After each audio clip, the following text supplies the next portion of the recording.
Hi hello ಗೆಳೆಯರೆ, welcome back to golden ಗಣಿ YouTube ಚಾನಲ್ಗೆ ಸುಸ್ವಾಗತ. ಸಾಕಷ್ಟು ಜನ ನಿನ್ನೆ ವೀಡಿಯೋದಲ್ಲಿ ತುಂಬಾ ಕಮೆಂಟ್ಸ್ ಹಾಕಿದ್ರು ಸ್ಕಾಲರ್ಶಿಪ್ ಬಗ್ಗೆ ಅಪ್ಡೇಟ್ ಮಾಡಿ ಅಂತಂದು. ಖಂಡಿತ ಇನ್ಮೇಲೆ ಯಾಕಂದರೆ ನಿಮ್ಮದು ಥರ್ಡ್ ರೌಂಡ್ ಮುಗಿತಿದ್ದಂಗೆ ನಿಮಗೆ ಸ್ಕಾಲರ್ಶಿಪ್ ಬಗ್ಗೆ ತುಂಬಾ ಬರ್ತಾ ಹೋಗ್ತವೆ. ನಾನು ಖಂಡಿತ ಈಗ ಒಂದು ಸ್ಕಾಲರ್ಶಿಪ್ಪು ತುಂಬಾ ಜೆನ್ಯೂನ್ ಆಗಿರೋಂಥ ಸ್ಕಾಲರ್ಶಿಪ್ಪು, ಟ್ರಸ್ಟೆಡ್ ಆಗಿರೋಂಥ ಸ್ಕಾಲರ್ಶಿಪ್ಪು ಸಾಕಷ್ಟು ಇದ್ದಾವೆ. ಇದು ಒಂದಂತಲ್ಲ, ಡೈಲಿ ಅಂದರೆ ಎಷ್ಟು ವೀಕ್ಲಿ ಒನ್ ಆದರೂ ಪರವಾಗಿಲ್ಲ ಕೊಡ್ತಾ ಹೋಗ್ತೀವಿ ಸ್ಕಾಲರ್ಶಿಪ್ ಅಪ್ಡೇಟ್ಸ್. ಯಾಕಂದರೆ ಇವೆಲ್ಲ ಏನಿದ್ದಾವೆ ಇವೆಲ್ಲ ಖಂಡಿತ ಬರುವಂಥ ಸ್ಕಾಲರ್ಶಿಪ್ಪು. ನಾವು ತುಂಬ ಒಂದು 3 ವರ್ಷದಿಂದ ನೋಡ್ತಾ ಬಂದಿದ್ದೀವಿ. ಈ ಸ್ಕಾಲರ್ಶಿಪ್ ಎಲ್ಲರಿಗೂ ಬರ್ತಾ ಇದೆ. ವಿತ್ ನಮ್ಮ ಕಮೆಂಟ್ ಬಾಕ್ಸಲ್ಲಿ ಕೂಡ ಆಗ್ತಿದ್ರು ಯಾರಿಗೆ ಸ್ಕಾಲರ್ಶಿಪ್ ಬಂದ ಮೇಲೆ ರಿಸಲ್ಟ್ ಅನೌನ್ಸ್ಮೆಂಟ್ ಮೇಲೆ ಅದು ಕೂಡ ಅಪ್ಡೇಟ್ ಕೊಡ್ತಾ ಇದ್ವಿ. ರಿಸಲ್ಟ್ ಅನೌನ್ಸ್ಮೆಂಟ್ ಆಗಿದೆ, ಚೆಕ್ ಮಾಡ್ಕೊಳ್ಳಿ ಅಂತ. ಸ್ಕಾಲರ್ಶಿಪ್ ವೀಡಿಯೋನ ಯಾವುದೇ ಕಾರಣಕ್ಕೂ ಯಾವ ಒಂದು ಸ್ಟೂಡೆಂಟ್ಸ್ ಮಿಸ್ ಮಾಡ್ಕೋಬೇಡಿ. ಯಾಕಂದರೆ ವೀಡಿಯೋನ ಕೊನೆವರೆಗೂ ನೋಡಿ. ಮೊದಲೇ ಅರ್ಧಂಬರ್ಧ ನೋಡಿದ್ರೆ ನಿಮಗೆ ಎಲ್ಲಿ ಅಪ್ಲೈ ಏನು ಮಾಡಬೇಕು, ಯಾವ ಥರ ಎಲಿಜಿಬಿಲಿಟಿ ಅದು ಯಾವುದು ನೋಡೋಕ್ಕೆ ಹೋಗಲ್ಲ ಸ್ಟೂಡೆಂಟ್ಸು. ಅದಕ್ಕಾಗಿ ಅವ್ರಿಗೆ ಸ್ಕಾಲರ್ಶಿಪ್ ಬರಲ್ಲ ಅಂತಾರೆ. ಯಾಕಂದರೆ ಇಂಥ ಸ್ಕಾಲರ್ಶಿಪ್ನ ವೀಡಿಯೋನ ಕೊನೆವರೆಗೂ ನೋಡಿದ್ರೆ ನಿಮಗೆ 100% ನಿಮಗೆ ಫಸ್ಟ್ ಅದ್ರದ್ದು ಇನ್ಫಾರ್ಮೇಷನ್ ಸಿಗುತ್ತೆ. ನೆಕ್ಸ್ಟ್ ಇನ್ನೊಂದು ಸ್ಕಾಲರ್ಶಿಪ್ಗೆ ನೀವೇ ಓದ್ಕೊಂಬಿಟ್ಟು ಮೇನ್ ಈ ಥರ ಪಾಯಿಂಟ್ಸ್ಗೆ ನಾವು ಜಾಸ್ತಿ ಇಂಪಾರ್ಟೆನ್ಸ್ ಕೊಡಬೇಕನ್ನೋ ಗೊತ್ತಾಗುತ್ತೆ. ಓಕೆ, ಸ್ಟಾರ್ಟ್ ಮಾಡೋಣ. ನೋಡಿ, ಫಸ್ಟ್ ನಿಮಗೆ ಪ್ರತಿಯೊಂದು ಕಂಪ್ನಿ ಮೇಲೆ ಸ್ಕಾಲರ್ಶಿಪ್ ಇರುತ್ತೆ ಅಂತ ಹೇಳ್ತಿದ್ದೆ. ಸ್ಟಾರ್ಟಿಂಗ್ ಸ್ವಲ್ಪ ಇಂಟ್ರೊಡಕ್ಷನ್ ಕೊಟ್ಬೋಣ. ಯಾಕಂದರೆ ಇದು ಸ್ಟಾರ್ಟಿಂಗ್ ನಿಮಗೆ ಫಸ್ಟ್ ಸ್ಕಾಲರ್ಶಿಪ್. ಇವೆಲ್ಲ ನಿಮಗೆ ನಂಬಿಕೆನೇ ಬರಲ್ಲ, ಇವೆಲ್ಲ ಸುಮ್ಮನೆ ಬರ್ತವೆ. ಯಾಕಂದರೆ ಸಾಕಷ್ಟು ಜನ ಹೇಳ್ತಾರೆ ನಮಗೆ SSP ಬಿಟ್ಟರೆ ಬೇರೆ ಸ್ಕಾಲರ್ಶಿಪ್ ಬಂದಿಲ್ಲ ಅಂತಂದು. ಖಂಡಿತ. ಯಾಕಂದರೆ SSP ಒಂದು ಗೌರ್ಮೆಂಟ್ ಕಡೆಯಿಂದ ಪ್ರತಿಯೊಬ್ಬರಿಗೂ ಕೊಡ್ತಾರೆ. ಬಟ್ ಈ ಒಂದು ಗೌರ್ಮೆಂಟ್ಸ್ ಏನಿದಾವೆ ನೋಡಿ, LIC ಆಮೇಲೆ ಜಿಂದಾಲು, HDFC, ಈ ಒಂದು ಸ್ಕಾಲರ್ಶಿಪ್ ಏನು ಮಾಡ್ತಾರೆ, ಎಲ್ಲ ಒಂದು ಸ್ಟೂಡೆಂಟ್ಸ್ಗೆ ಕೊಡೋಕೆ ಹೋಗಲ್ಲ. ನೀವು ಹಾಕಿರುವಂಥ ಎಷ್ಟು ಅಪ್ಲಿಕೇಶನ್ಸು ಲಕ್ಷಾಂತರ ಸ್ಟೂಡೆಂಟ್ಸ್ ಆಗ್ತಾರೆ, ಎಷ್ಟು ಸಾವಿರಾರು ಸ್ಟೂಡೆಂಟ್ಸ್ ಆಗ್ತಾರೆ. ಅದರಲ್ಲಿ ಅವರ ಕಂಪ್ನಿಯಲ್ಲಿ ಬಂದಿರುವಂಥ ಅಮೌಂಟ್ಸು ಅಂದರೆ ತುಂಬಾ ಅಮೌಂಟು ಗೇನ್ ಮಾಡ್ಕೊಂಡಿರ್ತಾರೆ. ಒಂದು ಕಂಪ್ನಿ ಅಂದರೆ ತುಂಬ ಅಮೌಂಟು ಲಾಭದಲ್ಲಿರುತ್ತೆ. ಅದರಲ್ಲಿ ಏನಾಗುತ್ತೆ, 5% ಸ್ಕಾಲರ್ಶಿಪ್ ಅಂತ ಕೊಡ್ತಾರೆ. 5% ಅಂದರೆ ಯೂಸ್ ಅಮೌಂಟ್ ಏನು ಲಕ್ಷಾಂತರ ಕೋಟಿ ಗಂಟೆ ಅಮೌಂಟ್ ಇರುತ್ತೆ. ಅದರಲ್ಲಿ ನಿಮಗೆ ಆ 5% ಅಮೌಂಟ್ನ ಎಷ್ಟೊಂದು ಕೊಟ್ಟರೆ ಅದು ಸ್ಟೂಡೆಂಟ್ಸ್ಗೆ ಎಷ್ಟು ಸಾವಿರಾರು ಸ್ಟೂಡೆಂಟ್ಸ್ಗೆ ಆದರೆ ಬರುತ್ತೆ. ಓಕೆ, ಅದೆಲ್ಲ ಆಮೇಲೆ ಬೇಕಾದ್ರೆ ಇನ್ಫಾರ್ಮೇಷನ್ಸ್ ಕೊಡೋಣ. ಓಕೆ, ಈಗ ನಾವು LIC ಜಿಬ್ಲಿ ಸ್ಕಾಲರ್ಶಿಪ್ ಅಂತ 2025 ಈಗ ಅಪ್ಲೈ ಮಾಡ್ಬೋದು. ಅದು ಲಾಸ್ಟ್ ಡೇಟ್ ಯಾವಾಗಿದೆ, ಏನು ಎಲಿಜಿಬಿಲಿಟಿ ಅನ್ನೋದಿದೆ ನೋಡಿ. ಈ ಥರ ನೀವು ಸರ್ಚ್ ಮಾಡಿದ ತಕ್ಷಣ ಈ ಒಂದು ಸ್ಕಾಲರ್ಶಿಪ್ ಇರುತ್ತೆ ನಿಮಗೆ ಅಫಿಷಿಯಲಲ್ಲೇ ಸಿಗುತ್ತೆ. ಮತ್ತು ನಾವು ಮೇನಾಗಿ ಬಡ್ಡಿ ಫಸ್ಟ್ ಸ್ಟಡಿಲಿ ನಾವು ಅಪ್ಲೈ ಮಾಡ್ತೀವಿ. ಯಾಕಂದರೆ ಅಲ್ಲಿ ನಿಮಗೆ ಟ್ರ್ಯಾಕ್ ಸಿಗುತ್ತೆ. ಅಂದರೆ ಏನು ಅಪ್ಲಿಕೇಶನ್ ಸ್ಟೇಟಸ್ ಇದೆ, ನೆಕ್ಸ್ಟ್ ಅವರು ವೆರಿಫೈ ಮಾಡಿದಾರಲ್ಲ, ನೆಕ್ಸ್ಟ್ ಒಂದು ಸೆಲೆಕ್ಟ್ ಆಗಿದೆಯೋ ಇಲ್ಲ, ಇನ್ನೆಲ್ಲ ನಮಗೆ ಇನ್ಫಾರ್ಮೇಷನ್ಸ್ ಕೊಡ್ತಾ ಹೋಗ್ತಾರೆ. ಓಕೆ, ಮೊದಲನೇದಾಗಿ ನಾವು ಅಫಿಷಿಯಲ್ ವೆಬ್ಸೈಟ್ಗೆ ವಿಸಿಟ್ ಮಾಡೋಣ. ಇದು ಅಫಿಷಿಯಲ್ ವೆಬ್ಸೈಟ್ ಅಂತ ಕೇಳಿದೆ. ನಿಮಗೆ ಮೇಲ್ಗಡೆ ಪಾಪಪ್ ಆಗ್ತಾ ಇರುತ್ತೆ ನಿಮಗೆ ನಿಮಗೆ ಗೋಲ್ಡನ್ ಜುಬಿಲಿ ಸ್ಕಾಲರ್ಶಿಪ್ ಸ್ಕೀಮಾ 2025 ಮತ್ತು ಅದರ ಇನ್ಸ್ಟ್ರಕ್ಷನ್ಸ್, ಕ್ಯಾಂಡಿಡೇಟ್ ಅದೆಲ್ಲ ಕಂಪ್ಲೀಟಾಗಿ 2 PDFs ಇದೆ. ಇದು ನಿಮಗೆ ಟೈಮ್ ಇದ್ದರೆ ಓದ್ಕೊಳ್ಳಿ. ಇನ್ನು ಓದಿದರೆ ನಿಮಗೆ ಯಾರ್ಯಾರು ಏನನ್ನು ಹಾಕ್ಬೋದು ಅದರದ್ದೆಲ್ಲ ಕಂಪ್ಲೀಟ್ ಇನ್ಫಾರ್ಮೇಷನ್ ಸಿಗುತ್ತೆ. ಆಮೇಲೆ ನಿಮ್ಮದು ಆ್ಯನ್ಯುವಲ್ ಇನ್ಕಮ್ ಇರಬೇಕು, ಎಷ್ಟಿರಬೇಕು ಹೋಗುತ್ತೆ. ಇದಕ್ಕಿಂತ ನಿಮಗೆ ಕ್ಲಿಯರಾಗಿ ಐಡಿಯಾ ಕೊಟ್ಬಿಡ್ತಾರೆ. ಆಮೇಲೆ ನಿಮಗೆ ಇಷ್ಟು ಸ್ಕಾಲರ್ಶಿಪ್ ಕೊಡ್ತಾರೆ. ಆಮೇಲೆ amount of scholarship, general scholarship ಪ್ರತಿಯೊಂದು ಕಂಪ್ಲೀಟಾಗಿ 6 ಪೇಜಸ್ ಇದೆ. ಇಷ್ಟು ಓದೋಕ್ಕಾಗಲ್ಲ. ಆಮೇಲೆ ನಿಮಗೆ ಕ್ಯಾಂಡಿಡೇಟ್ಸ್ ಏನೇನು ಕಂಪ್ಲೀಟ್ ಅದನ್ನು ಪಾಲಿಸಲೇಬೇಕು. ಇಷ್ಟೊಂದು ರೂಲ್ಸ್ ಇದಾವಲ್ಲ, ಇನ್ನೆಲ್ಲ ಒಂದು ಸ್ಟೂಡೆಂಟ್ಸು ಪಾಲಿಸಲೇಬೇಕಾಗುತ್ತೆ ಸ್ಕಾಲರ್ಶಿಪ್ ಅಪ್ಲೈ ಮಾಡೋಕ್ಕೆ ಮುಂಚೆ. ಓಕೆ, ನಾನು ಇನ್ನೊಂದು ವೆಬ್ಸೈಟ್ ಹೇಳಿದ್ನಲ್ವ, ಏನಪ್ಪ ಅಂದ್ರೆ ಅದು ಬಡ್ಡಿ ಫಸ್ಟ್ ಸ್ಟಡಿ ಅಂತ. ಇಲ್ಲಿ ಹೋಗ್ಬಿಟ್ರೆ ನಿಮಗೆ ಕಂಪ್ಲೀಟ್ ಇನ್ಫಾರ್ಮೇಷನ್ ಸಿಗುತ್ತೆ.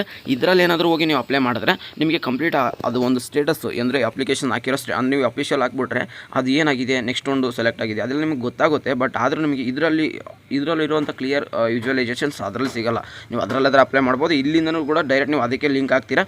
ಬಟ್ ಆದರೆ ಅದರದ್ದು ಸ್ಟೇಟಸ್ ನಮಗೆ ಇದು ಒಂದು ವೆಬ್ಸೈಟಲ್ಲಿ ಸಿಗ್ತಿರುತ್ತೆ. ನೀವು ಅಲ್ಲೇ ಮಾಡ್ಬೋದು. ಬಟ್ ಈ ಲಿಂಕಿಂದ ಹೋದರೆ ನಿಮಗೆ ಆ ಸ್ಟೇಟಸ್ ಏನಾಗಿದೆ ಅಂತ ಗೊತ್ತಾಗುತ್ತೆ. ಓಕೆ, ಲಿಂಕ್ ಬೇಕಾದ್ರೆ ಎಲ್ಲಿ ಸಿಗುತ್ತೆ ಅಂದರೆ ನಮ್ಗೆ ಬೇಕಾದ್ರೆ ನಮ್ಮದು ವಾಟ್ಸಪ್ ಚಾನಲ್ ಕೂಡ ಸಿಗುತ್ತೆ. ಅಲ್ಲಿ ಬೇಕಾದ್ರೆ ನೀವು ಜಾಯ್ನ್ ಆಗಿರಿ.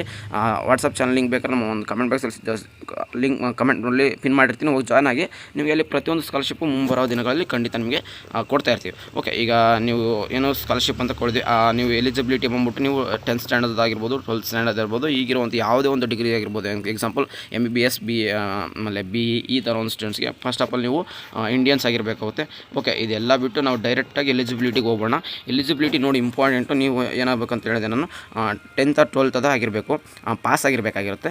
ಆಮೇಲೆ ಇಲ್ಲಾಂದರೆ ಈಗ ನೀವು 2022-25 ಮಿನಿಮಮ್ಲಿ ನಿಮ್ಮದು 60% ಆಗಿರಬೇಕು. ಅಂದರೆ 2025 ಏನಿದೆ ನಿಮ್ಮದು ಅಲ್ಲಿವರೆಗೂ ನಿಮ್ಮದು ಪರ್ಸೆಂಟೇಜು 60% ಆಗಿರಬೇಕು. ನೋಡಿ, ಒಂದೊಂದು ನಾನು ಹೇಳಿದೆ ಈ ಥರ ಎಲಿಜಿಬಿಲಿಟಿ ಮ್ಯಾಚ್ ಆದರೆ ನೀವು ನೆಕ್ಸ್ಟ್ ಸ್ಕಾಲರ್ಶಿಪ್ಗೆ ಅಪ್ಲೈ ಮಾಡ್ಬೋದಾಗಿರುತ್ತೆ. ಇನ್ನೆಲ್ಲ ಕೇಳಿಸ್ಕೊಂಡಿದ ಮೇಲೆ ಅಪ್ಲೈ ಮಾಡಿ. ಓಕೆ, ಅಪ್ಲೈ ಮಾಡೋದು ಕೂಡ ಹೇಳ್ತೀನಿ ನಿಮಗೆ. ಓಕೆ, 60% ಆದರೆ ನಿಮಗೆ 60%ಗೆ ಈಕ್ವಲ್ ಆದರೂ ಪರವಾಗಿಲ್ಲ, ಅದಕ್ಕಿಂತ ಜಾಸ್ತಿ ಇದ್ರೂ ಪರವಾಗಿಲ್ಲ. ಓಕೆ, ಅಷ್ಟಾದರೂ ಅಪ್ಲೈ ಮಾಡಬೇಕು. ನೀವು ಡಿಗ್ರಿ ಸ್ಟೂಡೆಂಟ್ಸ್ಗೆ ನಮ್ಮ ಪರ್ಸೆಂಟೇಜ್ ಕೊಡಲ್ಲ, CGPA ಕೊಡ್ತಾರಂತೆ.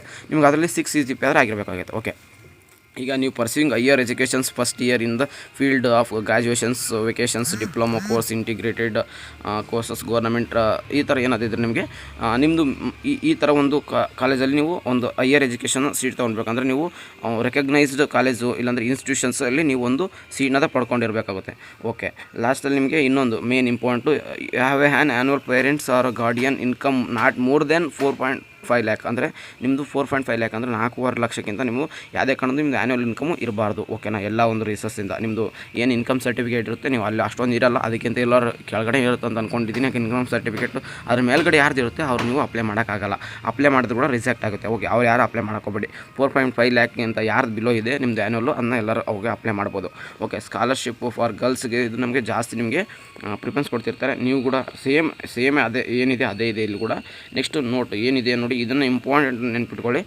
Applicant from low income band will be receive preference. This scholarship specifically for students pursuing a year first degree such as undergraduate program for the equivalent including integrated course. It does not apply students continuing their education through postgraduate students.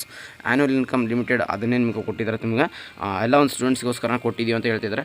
Okay, main last ಒಂದು benefits ಏನಪ್ಪ ಈ scholarship apply ಹಾಕೋದ್ರಿಂದ ಈ ಒಂದು students ಎಲ್ಲರೂ ಒಂದು question ಕೇಳ್ತಾರೆ. ನೀವೇನಾದರೂ BAMS MBBS BHMS BDS ಮಾಡಿದರೆ ನಿಮಗೆ 40,000 ಆದರೆ ಕೊಡ್ತಾರೆ ನೋಡಿ ಫರ್ ಆ್ಯನಮ್. ಅಂದರೆ ಒಂದು ಸ್ಕಾಲರ್ಶಿಪ್ ಅಂದರೆ ನಿಮಗೆ ಇದನ್ನು ಪ್ರತಿ ವರ್ಷ ಕೊಡ್ತಾ ಹೋಗ್ತಾರೆ. ನಿಮ್ಮದು ಸೆಮ್ ಇತ್ತಂದರೆ ಬೇರೆ ಥರ ಕೊಡ್ತಾರೆ. ಫರ್ ಇಯರ್ ನಿಮಗೆ 40,000 ಬರುತ್ತೆ. ನೀವೇನಾದರೂ BTech ಆರ್ಕಿಟೆಕ್ಚರ್ಸ್ ಏನಾದರೂ ಓದ್ತಾ ಇದ್ದರೆ ನಿಮಗೆ 30,000 ಕೊಡ್ತಾರೆ. ಅಂದರೆ ನೀವು ಇಂಜಿನಿಯರಿಂಗ್ ಮಾಡ್ತಿದ್ರೆ ಇಲ್ಲ ಆರ್ಕಿಟೆಕ್ಚರ್ಸಲ್ಲಿ ಆ ಒಂದು ಕೋರ್ಸಸ್ ಮಾಡಿದರೆ, BTech ಮಾಡಿದ್ರು, BTech B2 ಒಂದಲ್ವ ಆ ಥರ ಏನಾದರೂ ಇಂಜಿನಿಯರಿಂಗ್ ಯಾವ್ದು ತೊಗೊಂಡ್ರೆ ನಿಮಗೆ 30,000 ಕೊಡ್ತಾರೆ. ಆಮೇಲೆ graduations integrated vacations and diploma courses ನೀವೇನಾದರೂ ಡಿಪ್ಲೊಮಾ ಈ ಥರ ಮಾಡ್ತಿದ್ರೆ ನಿಮಗೆ 20,000 ಕೊಡ್ತಾರೆ. ಆಮೇಲೆ special scholarship for girls child ಅಂತಂದಲ್ಲ, ನೀವೇನಾದರೂ ಅವ್ರಿಗೆ ಆ ಒಂದು ಸ್ಟೂಡೆಂಟ್ಸ್ ಆಗಿದ್ದರೆ ನಿಮಗೆ 15,000 ಕೊಡ್ತಾರೆ ಪ್ರತಿಯೊಂದು ಸ್ಟೂಡೆಂಟ್ಸ್ಗೆ. ಓಕೆ, ನಿಮಗೆ ಡಾಕ್ಯುಮೆಂಟ್ಸ್ ನೋಡಿ, ಒಂದು ಸಾರಿ ಡಾಕ್ಯುಮೆಂಟ್ಸನ್ನು ರೆಡಿ ಮಾಡ್ಕೊಂಬಿಡಿ. ಪ್ರತಿಯೊಂದು ಬರುವಂಥ ಸ್ಕಾಲರ್ಶಿಪ್ಗೆ ಅದೇ ಡಾಕ್ಯುಮೆಂಟ್ಸನ್ನು ನೀವು PDF ಮಾಡಿ ಇಟ್ಕೊಂಡಿರ್ತೀರಲ್ಲ, ಅದನ್ನು ಡೈರೆಕ್ಟಾಗಿ ಅಪ್ಲೈ ಮಾಡ್ಬೋದು. ಮೊದಲು ಇನ್ಕಮ್ ಸರ್ಟಿಫಿಕೇಟ್ ಕಂಪಲ್ಸರಿ ಒಂದು ಇನ್ಕಮ್ ಸರ್ಟಿಫಿಕೇಟ್ ಇರಲೇಬೇಕಾಗಿರುತ್ತೆ. ಆಮೇಲೆ ಕ್ಯಾಸ್ಟ್ ಸರ್ಟಿಫಿಕೇಟ್, ಇದು ನಿಮಗೆ ಕ್ಯಾಸ್ಟ್ ಸರ್ಟಿಫಿಕೇಟ್ ಇದಕ್ಕೆ ಅಪ್ಲಿಕೇಬಲ್ ಅಂತ ಕೊಟ್ಟಿದ್ದಾರೆ. ಬಟ್ ಕ್ಯಾಸ್ಟ್ ಸರ್ಟಿಫಿಕೇಟ್ ಒಂದೊಂದು ಸ್ಕಾಲರ್ಶಿಪ್ಪಲ್ಲಿ 100% ಇರಲೇಬೇಕು. ಒಂದು SC ಜಾಸ್ತಿ ಪ್ರಿಫರೆನ್ಸ್ ಕೊಡ್ತೀವಿ, ನೀವು ಕ್ಯಾಸ್ಟ್ ಸರ್ಟಿಫಿಕೇಟ್ ಹಾಕಲೇಬೇಕು ಅಂತ ಕೇಳ್ತಾರೆ. ಅದಕ್ಕೋಸ್ಕರ ಏನಿವೆ ನಿಮ್ಮ ಹತ್ರ ಎಲ್ಲರ ಹತ್ರ ಇದ್ದೇ ಇರುತ್ತೆ ಅನ್ನೋ ಒಂದು ಅದು ಕೂಡ ಒಂದು PDF ಇಲ್ಲ JPG ಫಾರ್ಮೆಟಲ್ಲಿ ಮಾಡಿ ಇಟ್ಕೊಂಬಿಡಿ. ಮತ್ತು ಬ್ಯಾಂಕ್ ಅಕೌಂಟ್ ಡೀಟೇಲ್ಸು ಇದನ್ನ ಕಂಪಲ್ಸರಿ ನಿಮ್ಮ ಒಂದು ಬ್ಯಾಂಕ್ ಡೀಟೇಲ್ಸ್ನ ಕರೆಕ್ಟಾಗಿ ಒಂದು ನೀಟಾಗಿ ಕ್ಲಿಯರ್ ಕಾಣೋ ಥರ ಒಂದು PDF ಮಾಡಿ ಇಟ್ಕೊಳ್ಳಿ. ಮತ್ತು marksheet certificate for last examinations. ನೀವು ಮಾರ್ಕ್ಶೀಟ್ ಅಂದರೆ ನಮ್ಗೆ ಈಗ ಸೆಮ್ದು ಈಗ ಅಡ್ಮಿಷನ್ ಆಗಿದೆ ಆ ಥರ ಎಲ್ಲ ನಿಮ್ಮದು ಪ್ರೀವಿಯಸ್ ಅಂದರೆ ನೀವು ಏನಾದರೂ ಸೆಕೆಂಡ್ ಸೆಮ್ ಮತ್ತು ಫಸ್ಟ್ ಸೆಮ್ದು ನೀವೇನಾದರೂ ಇನ್ನು ಫಸ್ಟ್ ಇಯರಿಗೆ ಜಾಯ್ನ್ ಆಗ್ತಿದ್ರೆ ನಿಮ್ಮದು ಸೆಕೆಂಡ್ PUC ಇದು, ಸೆಕೆಂಡ್ PUC ಇಲ್ಲಾಂದರೆ ಫಸ್ಟ್ PUC ಈ ಥರ ನಿಮ್ಮ ಪ್ರೀವಿಯಸ್ ಇರೋದು ಒಂದು ಮಾರ್ಕ್ಸ್ಗಳನ್ನ ತೊಗೊಳ್ಳಿ. ಯಾವ ಥರ ಅಪ್ಲೈ ಮಾಡೋದು ಅದು ಕೂಡ ನಿಮಗೆ ಕೊಡ್ತಿದ್ರು ಔಟ್ ಅಪ್ಲೈ ಅಂತಂದು. ಇನ್ನೆಲ್ಲ ಓದೋ ಬದಲು ನಾವು ಸುಮ್ಮನೆ ಓದ್ಕೊಂಡು ಕೂತಂಗಾಗುತ್ತೆ. ಜಸ್ಟ್ ಇಲ್ಲಿ ಏನಿಲ್ಲ, ಇಲ್ಲಿ ಕಾಣಿಸುತ್ತಲ್ಲ ನಿಮ್ಮ ಲಿಂಕ್ ಕೊಡ್ತೀನಿ, ಇಲ್ಲಿ ಅಪ್ಲೈ ನಾವು ಮೇಲೆ ಕ್ಲಿಕ್ ಮಾಡಿ. ಅಪ್ಲೈ ನಾವು ಮೇಲೆ ಕ್ಲಿಕ್ ಮಾಡಿದ್ರೆ ನಾನು ಹೇಳಿದ್ನಲ್ಲ ಸೇಮ್ ಅದೇ ವೆಬ್ಸೈಟ್ಗೆ ಬರುತ್ತೆ ಅಂತ ಹೇಳಿದೆ. ನಾವು ಇಂಗ್ಲೀಷ್ ಲ್ಯಾಂಗ್ವೇಜ್ಗೆ ಜಾಸ್ತಿ ಪ್ರಿಫರ್ ಕೊಡ್ತೀವಿ. ಓಕೆ, ಇಂಗ್ಲೀಷ್ ಲ್ಯಾಂಗ್ವೇಜ್ಗೆ ಕೊಡೋಣ. ನೆಕ್ಸ್ಟು ಇದನ್ನ ಕ್ಲೋಸ್ ಮಾಡ್ಕೊಂಡು ಒಂದು ಹೊಡ್ತಿರೋಣ. ನೆಕ್ಸ್ಟ್ ಈಗ ನಾವು ಎಲ್ಲಿ ಅಪ್ಲೈ ಮಾಡಬೇಕು, ಮೇಲೇ ಕಾಣಿಸ್ತಿದೆ ನೋಡಿ, click here apply for LIC golden jubilee scholarship 2025 ಅಂತಂದು ಅದ್ರ ಮೇಲೆ ಕ್ಲಿಕ್ ಮಾಡಬೇಕು. ಕ್ಲಿಕ್ ಮಾಡಿದ ಮೇಲೆ ನಿಮಗೆ ಇಲ್ಲೆಲ್ಲ ಕಾಣಿಸುತ್ತೆ ನೀಟಾಗಿ. ಅದೇ ಸೇಮ್ ಅವಲ್ಲಿ ಏನು ಓದಿದೆ ಅದೇ ಒಂದು ಸ್ಕಾಲರ್ಶಿಪ್ದು ಸೇಮ್ ವೆಬ್ಸೈಟು ಓಪನ್ ಆಗಿದೆ. ಇವಾಗ ಇಲ್ಲಿ ಅಂತಂದರೆ ನಿಮಗೆ ಇಲ್ಲಿ 2 PDF ಇದೆ ಅಂತ ಓದ್ಕೊಳ್ಳಿ ಅಂತ ನಿಮಗೆ ಟೈಮ್ ಇದ್ದರೆ ಓದ್ಕೊಳ್ಳಿ. ಇಲ್ಲ ಅಂದರೆ ನಿಮಗೆ ಮೇಲ್ಗಡೆ ಕಾಣಿಸುತ್ತೆ ನೋಡಿ, apply year first scholarship scheme 2025 ಅಂತಿದೆ. ಅದ್ರ ಮೇಲೆ ಕ್ಲಿಕ್ ಮಾಡ್ಕೊಳ್ಳಿ. This external link are sure want to continue ಅಂತ ಕೇಳುತ್ತೆ. ನೀವು ಖಂಡಿತ ಈ ಲಿಂಕ್ ಏನು ನೀವು ಕಂಟಿನ್ಯೂ ಆಗ್ತೀರಾ ಅಂತ ಕೇಳಿದ್ರೆ ಎಸ್ ಕಂಟಿನ್ಯೂ ಅಂತ ಕೊಡಿ. ಕಂಟಿನ್ಯೂ ಅಂತ ಕೊಟ್ಟಿದ್ಮೇಲೆ ನೆಕ್ಸ್ಟ್ ಒಂದು ವೆಬ್ಸೈಟ್ಗೆ ಕರ್ಕೊಂಡು ಹೋಗುತ್ತೆ ಡೈರೆಕ್ಟಾಗಿ. ನೆಕ್ಸ್ಟ್ ಈ ಒಂದು ಪೇಜಸ್ ಬರುತ್ತೆ. ಈಗ web server is returning an unknown error ಅಂತ ತೋರಿಸ್ತಿದೆ.